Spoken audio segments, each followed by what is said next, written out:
বেশ কিছুদিন ধরে আমার দোকানের এই চকলেটের বক্সটা একদম খালি হয়ে গেছিলো, কারণ অর্ডার দিতে ওরা অনেকটাই এবার দেরি করলো।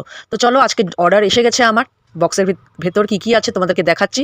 প্রচুর জেমস আছে, আর এই যে নিচে এই বক্সটাতে অনেক চকলেট আছে, সেগুলো তোমাদেরকে দেখাবো। সাথে ওরিও বিস্কিটও এসেছে। তো চলো এক এক করে সাজিয়ে ফেলি বক্সটাতে। তো সারি সারি করে সব কিছু রাখলাম, বড় থেকে ছোট একদম।